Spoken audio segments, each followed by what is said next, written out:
Enjoying our classic stories? Please subscribe to Classic Tales Library.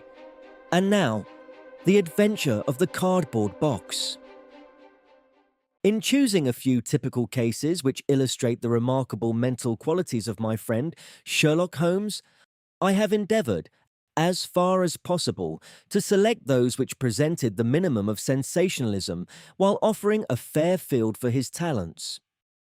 It is, however, unfortunately impossible entirely to separate the sensational from the criminal, and a chronicler is left in the dilemma that he must either sacrifice details which are essential to his statement and so give a false impression of the problem, or he must use matter which chance, and not choice, has provided him with. With this short preface, I shall turn to my notes of what proved to be a strange, though a peculiarly terrible chain of events. It was a blazing hot day in August. Baker Street was like an oven, and the glare of the sunlight upon the yellow brickwork of the house across the road was painful to the eye. It was hard to believe that these were the same walls which loomed so gloomily through the fogs of winter.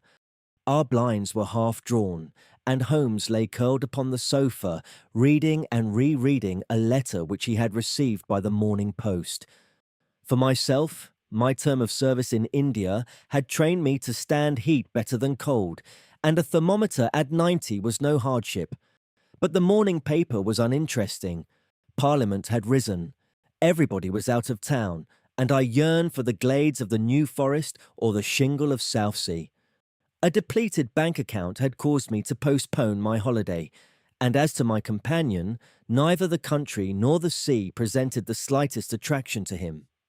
He loved to lie in the very centre of 5 millions of people, with his filaments stretching out and running through them, responsive to every little rumour or suspicion of unsolved crime. Appreciation of nature found no place among his many gifts, and his only change was when he turned his mind from the evildoer of the town to track down his brother of the country. Finding that Holmes was too absorbed for conversation, I had tossed aside the barren paper, and leaning back in my chair, I fell into a brown study. Suddenly, my companion's voice broke in upon my thoughts. "You are right, Watson," said he. "It does seem a most preposterous way of settling a dispute." "Most preposterous!" I exclaimed, and then suddenly realizing how he had echoed the inmost thought of my soul, I sat up in my chair and stared at him in blank amazement. "What is this, Holmes?" I cried. "This is beyond anything which I could have imagined." He laughed heartily at my perplexity. "You remember," he said, "that some little time ago when I read you the passage in one of Poe's sketches in which a close reasoner follows the unspoken thoughts of his companion, you were inclined to treat the matter as a mere tour de force of the author. On my remarking that I was constantly in the habit of doing the same thing, you expressed incredulity." "Oh, no." "Perhaps not with your tongue, my dear Watson, but certainly with your eyebrows. So when I saw you throw down your paper and enter upon a train of thought, I was very happy to have the opportunity of reading it off, and eventually of breaking into it, as a proof that I had been in rapport with you. But I was still far from satisfied. In the example which you read to me, said I, the reasoner drew his conclusions from the actions of the man whom he observed. If I remember right, he stumbled over a heap of stones, looked up at the stars, and so on. But I have been seated quietly in my chair, and what clues can I have given you? You do yourself an injustice. The features are given to man as the means by which he shall express his emotions, and yours are faithful servants.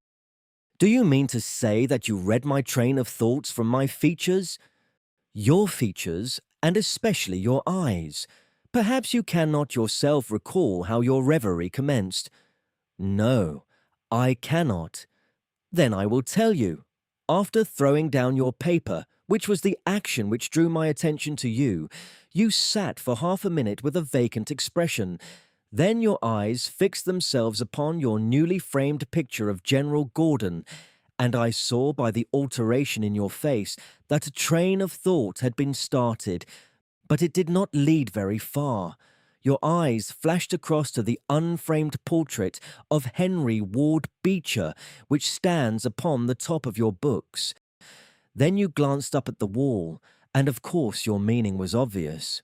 You were thinking that if the portrait were framed, it would just cover that bare space and correspond with Gordon's picture over there. "You have followed me wonderfully," I exclaimed. "So far I could hardly have gone astray, but now your thoughts went back to Beecher, and you looked hard across as if you were studying the character in his features. Then your eyes ceased to pucker, but you continued to look across, and your face was thoughtful. You were recalling the incidents of Beecher's career. I was well aware that you could not do this without thinking of the mission which he undertook on behalf of the North at the time of the Civil War. For I remember your expressing your passionate indignation at the way in which he was received by the more turbulent of our people. You felt so strongly about it that I knew you could not think of Beecher without thinking of that also. When a moment later I saw your eyes wander away from the picture, I suspected that your mind had now turned to the Civil War. And when I observed that your lips set, your eyes sparkled, and your hands clenched, I was positive that you were indeed thinking of the gallantry which was shown by both sides in that desperate struggle. But then, again, your face grew sadder. You shook your head. You were dwelling upon the sadness and horror and useless waste of life. Your hand stole towards your own old wound, and a smile quivered on your lips, which showed me that the ridiculous side of this method of settling international questions had forced itself upon your mind. At this point, I agreed with you that it was preposterous, and was glad to find that all my deductions had been correct. "Absolutely," said I, "and now that you have explained it, I confess that I am as amazed as before.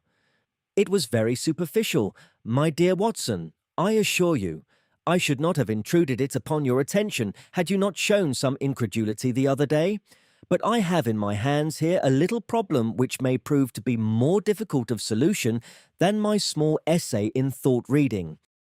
Have you observed in the paper a short paragraph referring to the remarkable contents of a packet sent through the post to Miss Cushing, of Cross Street, Croydon?" "No, I saw nothing." "Ah, then you must have overlooked it. Just toss it over to me. Here it is, under the financial column.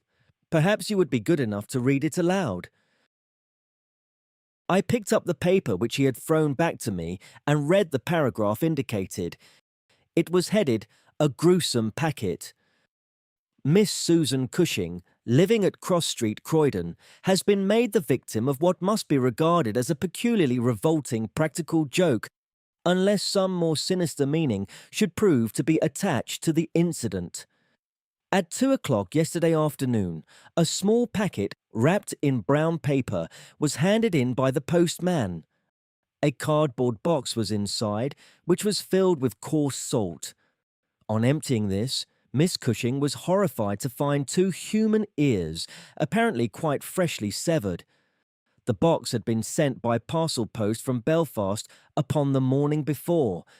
There is no indication as to the sender, and the matter is the more mysterious as Miss Cushing, who is a maiden lady of 50, has led a most retired life, and has so few acquaintances or correspondents that it is a rare event for her to receive anything through the post.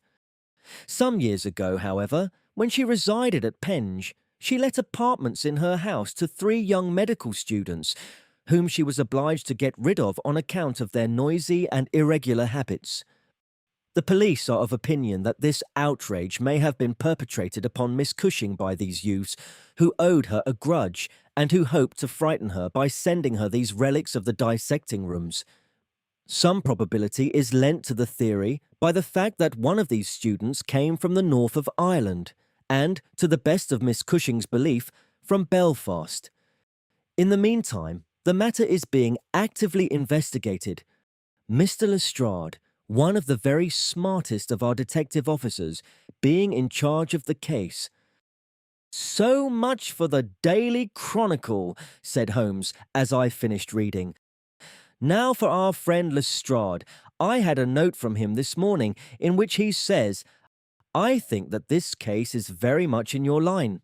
We have every hope of clearing the matter up, but we find a little difficulty in getting anything to work upon. We have, of course, wired to the Belfast post office, but a large number of parcels were handed in upon that day, and they have no means of identifying this particular one or of remembering the sender. The box is a half-pound box of honeydew tobacco and does not help us in any way. The medical student theory still appears to me to be the most feasible, but if you should have a few hours to spare, I should be very happy to see you out here. I shall be either at the house or in the police station all day. What say you, Watson? Can you rise superior to the heat and run down to Croydon with me on the off chance of a case for your annals? I was longing for something to do. You shall have it then. Ring for our boots and tell them to order a cab. I'll be back in a moment when I have changed my dressing gown and filled my cigar case. A shower of rain fell while we were in the train, and the heat was far less oppressive in Croydon than in town. Holmes had sent on a wire so that Lestrade, as wiry, as dapper, and as ferret-like as ever, was waiting for us at the station. A walk of 5 minutes took us to Cross Street, where Miss Cushing resided. It was a very long street of 2-story brick houses, neat and prim, with whitened stone steps and little groups of aproned women gossiping at the doors. Halfway down, Lestrade stopped and tapped at a door, which was opened by a small servant girl. Miss Cushing was sitting in the front room, into which we were ushered. She was a placid-faced woman, with large, gentle eyes, and grizzled hair curving down over her temples on each side. A worked antimacassar lay upon her lap, and a basket of coloured silk stood upon a stool beside her. "They are in the outhouse, those dreadful things," said she as Lestrade entered. "I wish that you would take them away altogether." "So I shall, Miss Cushing. I only kept them here until my friend, Mr. Holmes, should have seen them in your presence." "Why in my presence, sir?" "In case he wished to ask any questions." "What is the use of asking me questions when I tell you I know nothing whatever about it?" "Quite so, madam," said Holmes in his soothing way. "I have no doubt that you have been annoyed more than enough already over this business." "Indeed I have, sir. I am a quiet woman and live a retired life. It is something new for me to see my name in the papers and to find the police in my house. I won't have those things in here, Mr. Lestrade. If you wish to see them, you must go to the outhouse." It was a small shed in the narrow garden which ran behind the house. Lestrade went in and brought out a yellow cardboard box with a piece of brown paper and some string. There was a bench at the end of the path, and we all sat down while Holmes examined one by one the articles which Lestrade had handed to him. "The string is exceedingly interesting," he remarked, holding it up to the light and sniffing at it. "What do you make of this string, Lestrade?" "It has been tarred." "Precisely. It is a piece of tarred twine. You have also, no doubt, remarked that Miss Cushing has cut the cord with a scissors, as can be seen by the double fray on each side. This is of importance." "I cannot see the importance," said Lestrade. "The importance lies in the fact that the knot is left intact, and that this knot is of a peculiar character." "It is very neatly tied. I had already made a note to that effect," said Lestrade complacently. "So much for the string, then," said Holmes, smiling. "Now for the box wrapper. Brown paper, with a distinct smell of coffee. What, did you not observe it? I think there can be no doubt of it. Address printed in rather straggling characters. Miss S. Cushing, Cross Street, Croydon. Done with a broad-pointed pen, probably a J, and with very inferior ink. The word Croydon has been originally spelled with an I, which has been changed to Y. The parcel was directed then by a man. The printing is distinctly masculine, of limited education and unacquainted with the town of Croydon. So far, so good. The box is a yellow half-pound honeydew box, with nothing distinctive save 2 thumb marks at the left bottom corner. It is filled with rough salt of the quality used for preserving hides and other of the coarser commercial purposes. And embedded in it are these very singular enclosures. He took out the 2 ears as he spoke, and laying a board across his knee, he examined them minutely, while Lestrade and I, bending forward on each side of him, glanced alternately at these dreadful relics and at the thoughtful, eager face of our companion. Finally, he returned them to the box once more and sat for a while in deep meditation. "You have observed, of course," said he at last, "that the ears are not a pair." "Yes, I have noticed that. But if this were the practical joke of some students from the dissecting rooms, it would be as easy for them to send 2 odd ears as a pair." "Precisely, but this is not a practical joke." "You are sure of it?" "The presumption is strongly against it. Bodies in the dissecting rooms are injected with preservative fluid. These ears bear no signs of this. They are fresh too. They have been cut off with a blunt instrument, which would hardly happen if a student had done it. Again, carbolic or rectified spirits would be the preservatives which would suggest themselves to the medical mind, certainly not rough salt. I repeat that there is no practical joke here, but that we are investigating a serious crime." A vague thrill ran through me as I listened to my companion's words and saw the stern gravity which had hardened his features. This brutal preliminary seemed to shadow forth some strange and inexplicable horror in the background. Lestrade, however, shook his head like a man who is only half convinced. "There are objections to the joke theory, no doubt," said he, "but there are much stronger reasons against the other. We know that this woman has led a most quiet and respectable life at Penge, and here for the last 20 years. She has hardly been away from her home for a day during that time. Why on earth, then, should any criminal send her the proofs of his guilt, especially as, unless she is a most consummate actress, she understands quite as little of the matter as we do?" "That is the problem which we have to solve," Holmes answered, "and for my part I shall set about it by presuming that my reasoning is correct and that a double murder has been committed. One of these ears is a woman's, small, finely formed, and pierced for an earring. The other is a man's, sunburned, discoloured, and also pierced for an earring. These 2 people are presumably dead, or we should have heard their story before now. Today is Friday. The packet was posted on Thursday morning. The tragedy, then, occurred on Wednesday or Tuesday or earlier. If the 2 people were murdered, who but their murderer would have sent this sign of his work to Miss Cushing? We may take it that the sender of the packet is the man whom we want, but he must have some strong reason for sending Miss Cushing this packet. What reason, then?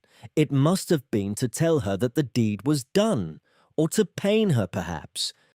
But in that case she knows who it is. Does she know? I doubt it. If she knew, why should she call the police in? She might have buried the ears, and no one would have been the wiser. That is what she would have done if she had wished to shield the criminal. But if she does not wish to shield him, she would give his name. There is a tangle here which needs straightening out. He had been talking in a high, quick voice, staring blankly up over the garden fence. But now he sprang briskly to his feet and walked towards the house. "I have a few questions to ask Miss Cushing," said he. "In that case, I may leave you here," said Lestrade, "for I have another small business on hand. I think that I have nothing further to learn from Miss Cushing. You will find me at the police station." "We shall look in on our way to the train," answered Holmes. A moment later, he and I were back in the front room, where the impassive lady was still quietly working away at her antimacassar. She put it down on her lap as we entered and looked at us with her frank, searching blue eyes. "I am convinced, sir," she said, "that this matter is a mistake. and that the parcel was never meant for me at all. I have said this several times to the gentleman from Scotland Yard, but he simply laughs at me. I have not an enemy in the world, as far as I know, so why should anyone play me such a trick? I am coming to be of the same opinion, Miss Cushing, said Holmes, taking a seat beside her. I think that it is more than probable. He paused, and I was surprised, on glancing round to see that he was staring with singular intentness at the lady's profile. Surprise and satisfaction were both for an instant to be read upon his eager face, though when she glanced round to find out the cause of his silence, he had become as demure as ever. I stared hard myself at her flat, grizzled hair, her trim cap, her little gilt earrings, her placid features, but I could see nothing which could account for my companion's evident excitement. There were one or two questions. "Oh, I am weary of questions," cried Miss Cushing impatiently. "You have two sisters, I believe. How could you know that? I observed the very instant that I entered the room that you have a portrait group of 3 ladies upon the mantelpiece, one of whom is undoubtedly yourself, while the others are so exceedingly like you that there could be no doubt of the relationship." "Yes, you are quite right. Those are my sisters, Sarah and Mary. And here at my elbow is another portrait, taken at Liverpool, of your younger sister, in the company of a man who appears to be a steward by his uniform. I observed that she was unmarried at the time. You are very quick at observing. That is my trade. Well, you are quite right. But she was married to Mr. Browner a few days afterwards. He was on the South American line when that was taken, but he was so fond of her that he couldn't abide to leave her for so long, and he got into the Liverpool and London boats." "Ah, the Conqueror, perhaps?" "No, the Mayday, when last I heard. Jim came down here to see me once. That was before he broke the pledge, but afterwards he would always take drink when he was ashore, and a little drink would send him stark, staring mad. Ah, it was a bad day that ever he took a glass in his hand again. First he dropped me, then he quarrelled with Sarah, and now that Mary has stopped writing, we don't know how things are going with them." It was evident that Miss Cushing had come upon a subject on which she felt very deeply.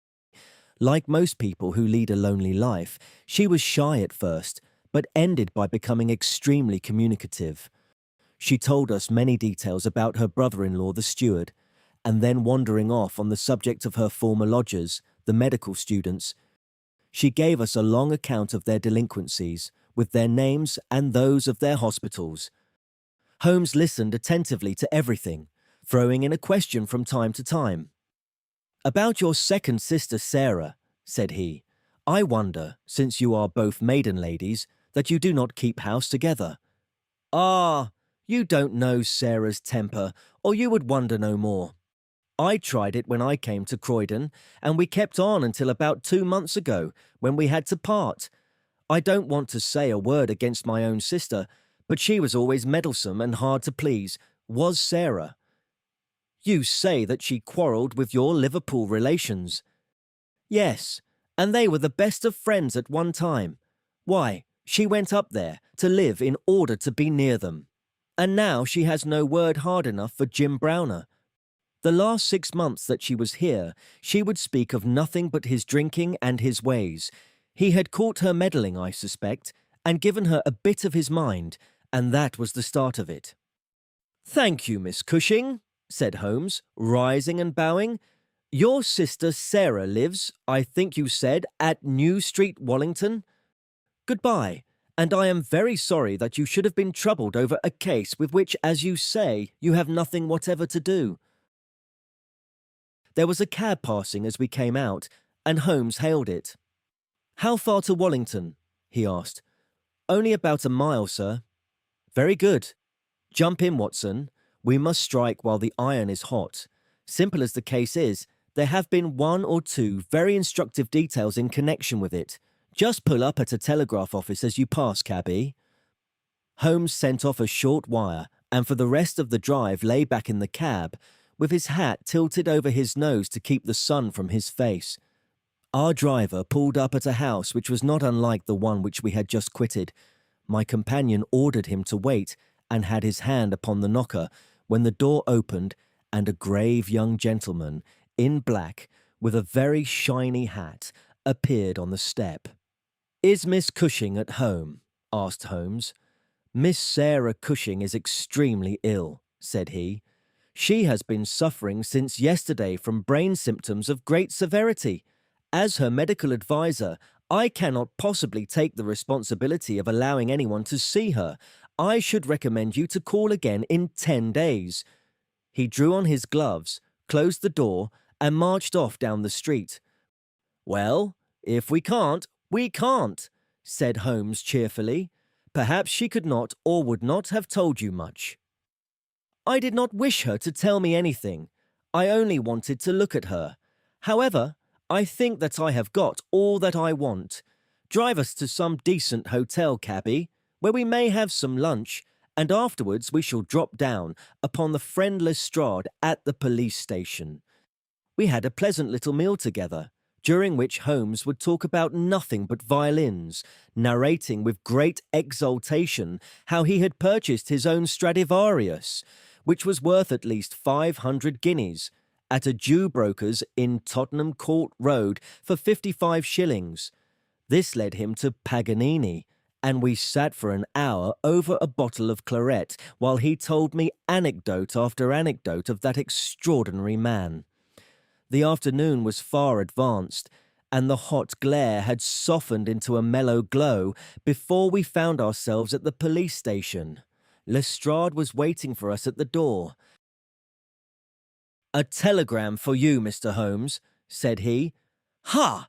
It is the answer!" He tore it open, glanced his eyes over it, and crumpled it into his pocket. "That's all right," said he.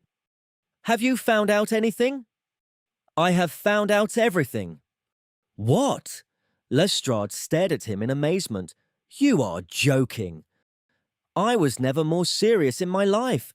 A shocking crime has been committed, and I think I have now laid bare every detail of it." "And the criminal?" Holmes scribbled a few words upon the back of one of his visiting cards and threw it over to Lestrade. "That is the name," he said. "You cannot effect an arrest until tomorrow night at the earliest. I should prefer that you do not mention my name at all in connection with the case, as I choose to be only associated with those crimes which present some difficulty in their solution. Come on, Watson." We strode off together to the station, leaving Lestrade still staring with a delighted face at the card which Holmes had thrown him. "The case," said Sherlock Holmes, as we chatted over our cigars that night in our rooms at Baker Street, "is one where, as in the investigations which you have chronicled under the names of A Study in Scarlet and of The Sign of Four, we have been compelled to reason backward from effects to causes. I have written to Lestrade asking him to supply us with the details which are now wanting, and which he will only get after he has secured his man, that he may be safely trusted to do, for although he is absolutely devoid of reason, he is as tenacious as a bulldog when he once understands what he has to do, and, indeed, it is just this tenacity which has brought him to the top at Scotland Yard." "Your case is not complete, then?" I asked. "It is fairly complete in essentials. We know who the author of the revolting business is, although one of the victims still escapes us. Of course, you have formed your own conclusions. I presume that this Jim Browner, the steward of a Liverpool boat, is the man whom you suspect?" "Oh, it is more than a suspicion." "And yet I cannot see anything save very vague indications."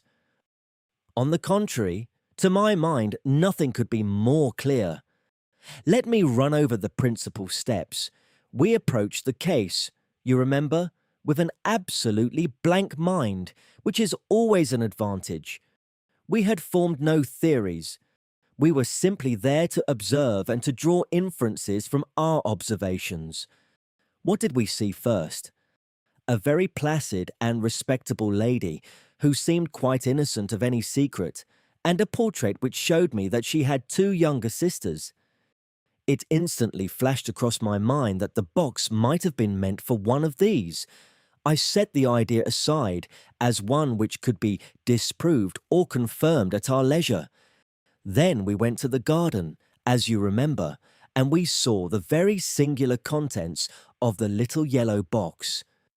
The string was of the quality which is used by sailmakers aboard ship, and at once a whiff of the sea was perceptible in our investigation. When I observed that the knot was one which is popular with sailors, that the parcel had been posted at a port, and that the male ear was pierced for an earring which is so much more common among sailors than landsmen, I was quite certain that all the actors in the tragedy were to be found among our seafaring classes. When I came to examine the address of the packet, I observed that it was to Miss S. Cushing. Now, the oldest sister would of course be Miss Cushing, and although her initial was S, it might belong to one of the others as well. In that case, we should have to commence our investigation from a fresh basis altogether. I therefore went into the house with the intention of clearing up this point. I was about to assure Miss Cushing that I was convinced that a mistake had been made when you may remember that I came suddenly to a stop. The fact was that I had just seen something which filled me with surprise and at the same time narrowed the field of our inquiry immensely.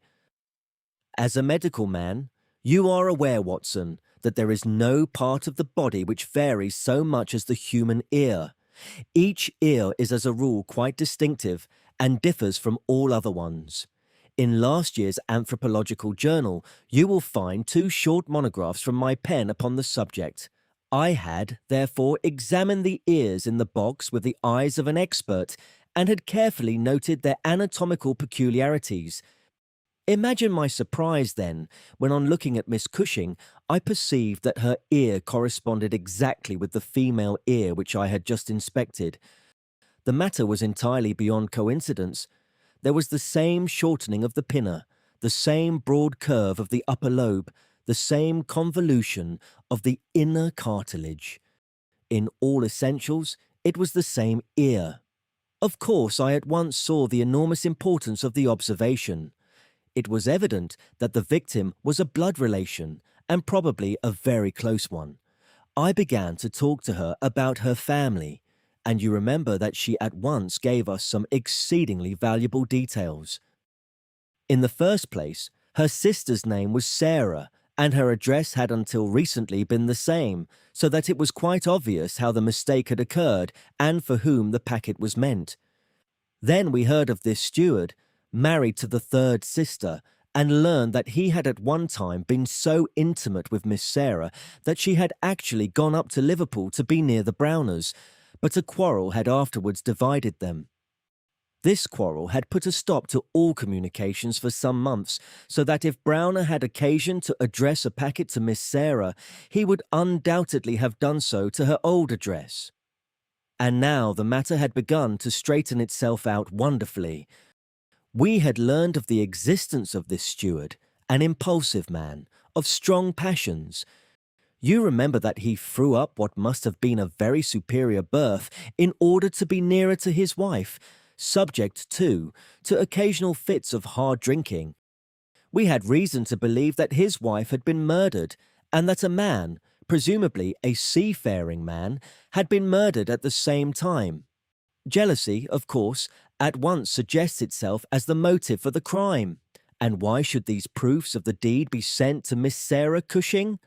Probably because during her residence in Liverpool she had some hand in bringing about the events which led to the tragedy. You will observe that this line of boats calls at Belfast, Dublin and Waterford, so that, presuming that Browner had committed the deed and had embarked at once upon his steamer, the May Day, Belfast would be the first place at which he could post his terrible packet. A second solution was at this stage obviously possible, and although I thought it exceedingly unlikely, I was determined to elucidate it before going further. An unsuccessful lover might have killed Mr. and Mrs. Browner, and the male ear might have belonged to the husband. There were many grave objections to this theory, but it was conceivable. I therefore sent off a telegram to my friend Algar of the Liverpool force and asked him to find out if Mrs. Browner were at home and if Browner had departed in the May Day. Then we went on to Wallington to visit Miss Sarah. I was curious, in the first place, to see how far the family ear had been reproduced in her. Then, of course, she might give us very important information, but I was not sanguine that she would. She must have heard of the business the day before, since all Croydon was ringing with it, and she alone could have understood for whom the packet was meant. If she had been willing to help justice, she would probably have communicated with the police already. However, it was clearly our duty to see her, so we went. We found that the news of the arrival of the packet, for her illness dated from that time, had such an effect upon her as to bring on brain fever. It was clearer than ever that she understood its full significance, but equally clear that we should have to wait some time for any assistance from her. However, we were really independent of her help. Our answers were waiting for us at the police station, where I had directed Algar to send them. Nothing could be more conclusive. Mrs. Browner's house had been closed for more than 3 days, and the neighbours were of opinion that she had gone south to see her relatives. It had been ascertained at the shipping offices that Browner had left aboard of the Mayday, and I calculate that she is due in the Thames tomorrow night. When he arrives, he will be met by the obtuse but resolute Lestrade, and I have no doubt that we shall have all our details filled in. Sherlock Holmes was not disappointed in his expectations. 2 days later, he received a bulky envelope, which contained a short note from the detective and a typewritten document, which covered several pages of foolscap. "Lestrade has got him all right," said Holmes, glancing up at me. "Perhaps it would interest you to hear what he says. My dear Mr. Holmes, in accordance with the scheme which we had formed in order to test our theories—" The "we" is rather fine, Watson, is it not? "I went down to the Albert Dock yesterday at 6 p.m. and boarded the SS Mayday, belonging to the Liverpool, Dublin and London Steam Packet Company. On inquiry, I found that there was a steward on board of the name of James Browner, and that he had acted during the voyage in such an extraordinary manner that the captain had been compelled to relieve him of his duties. On descending to his berth, I found him seated upon a chest with his head sunk upon his hands, rocking himself to and fro. He is a big, powerful chap, clean-shaven and very swarthy, something like Aldridge, who helped us in the bogus laundry affair. He jumped up when he heard my business, and I had my whistle to my lips to call a couple of river police, who were round the corner. But he seemed to have no heart in him, and he held out his hands quietly enough for the darbies. We brought him along to the cells, and his box as well, for we thought there might be something incriminating. But bar a big sharp knife such as most sailors have, we got nothing for our trouble. However, we find that we shall want no more evidence, for on being brought before the inspector at the station, he asked leave to make a statement, which was, of course, taken down, just as he made it, by our shorthand man. We had 3 copies typewritten, one of which I enclose. The affair proves, as I always thought it would, to be an extremely simple one, but I am obliged to you for assisting me in my investigation. With kind regards, yours very truly, G. Lestrade. The investigation really was a very simple one, remarked Holmes, but I don't think it struck him in that light when he first called us in. However, let us see what Jim Browner has to say for himself. This is his statement as made before Inspector Montgomery at the Shadwell police station, and it has the advantage of being verbatim. Have I anything to say? Yes, I have a deal to say. I have to make a clean breast of it all. You can hang me, or you can leave me alone. I don't care a plug which you do. I tell you, I've not shut an eye in sleep since I did it, and I don't believe I ever will again until I get past all waking. Sometimes it's his face, but most generally it's hers. I'm never without one or the other before me.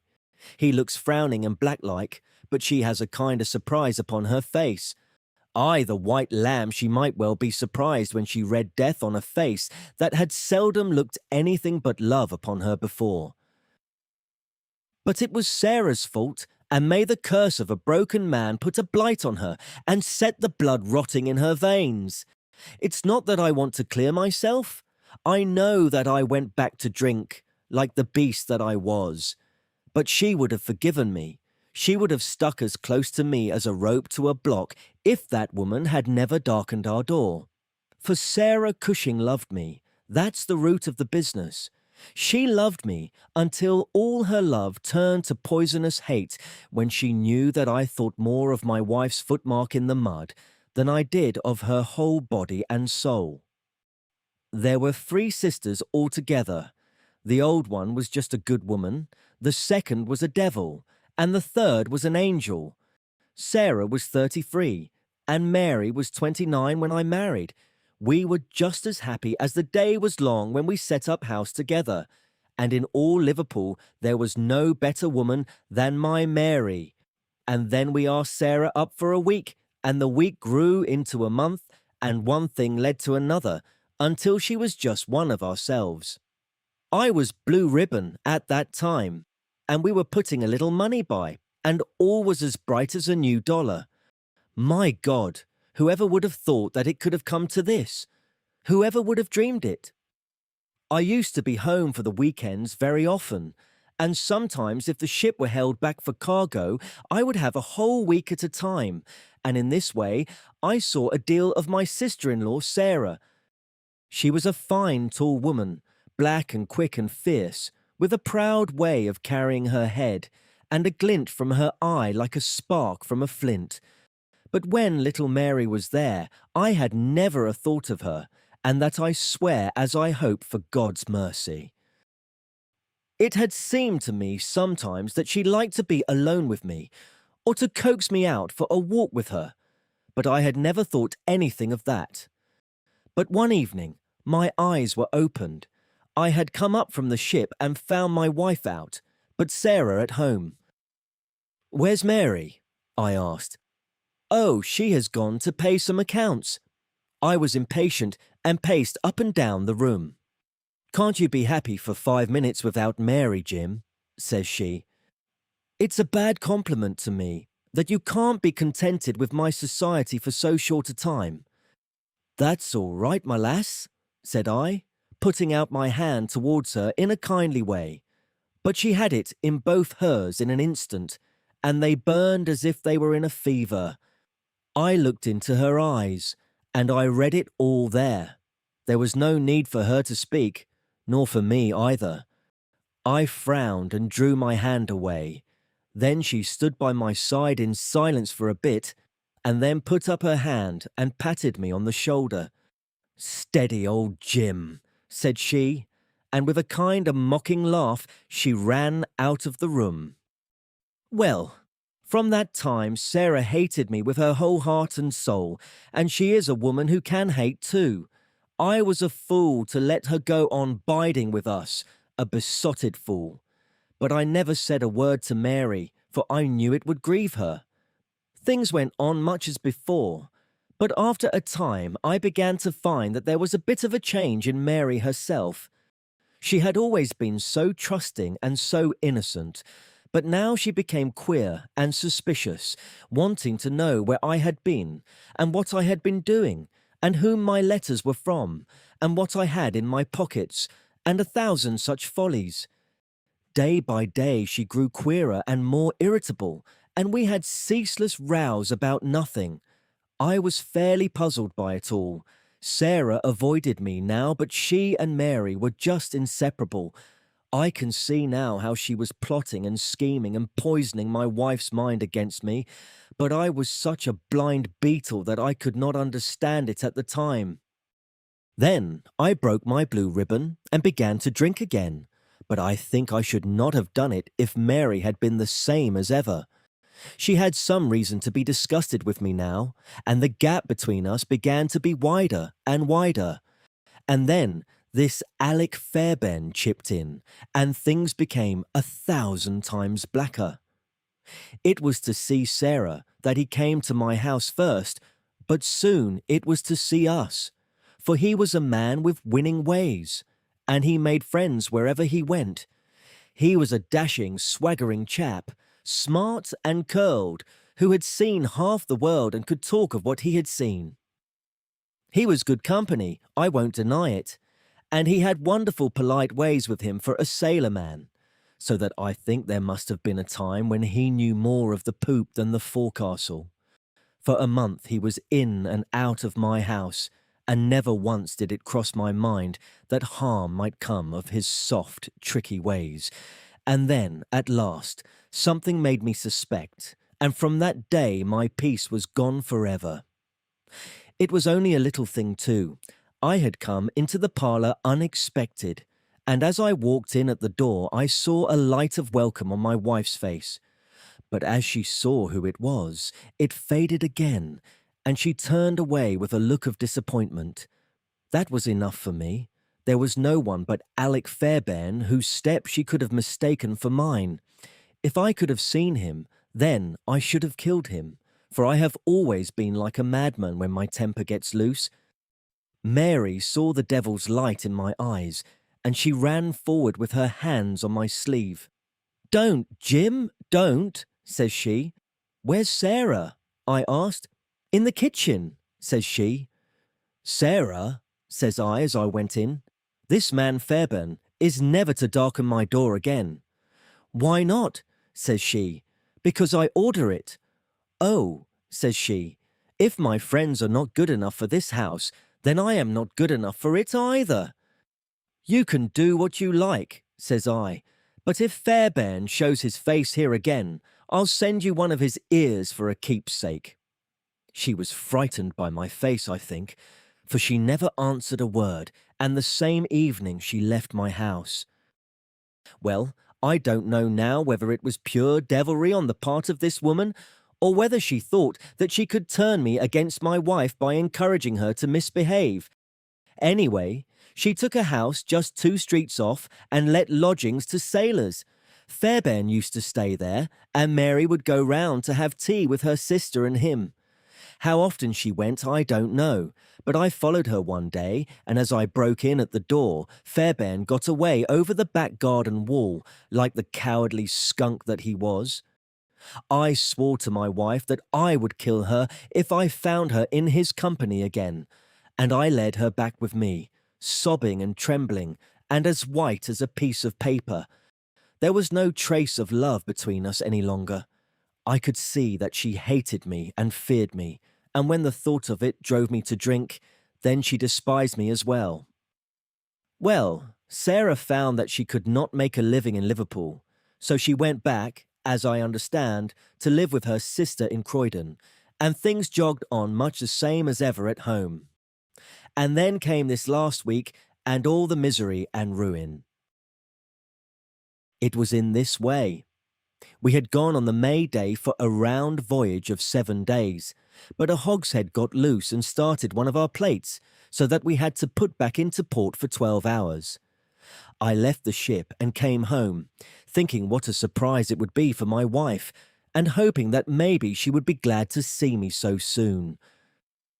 The thought was in my head as I turned into my own street, and at that moment a cab passed me, and there she was, sitting by the side of Fairbairn, the two chatting and laughing, with never a thought for me as I stood watching them from the footpath. I tell you, and I give you my word for it, that from that moment I was not my own master, and it is all like a dim dream when I look back on it. I had been drinking hard of late, and the two things together fairly turned my brain. There's something throbbing in my head now, like a docker's hammer, but that morning I seemed to have all Niagara whizzing and buzzing in my ears. Well, I took to my heels, and I ran after the cab. I had a heavy oak stick in my hand, and I tell you I saw red from the first. But as I ran, I got cunning too, and hung back a little to see them without being seen. They pulled up soon at the railway station.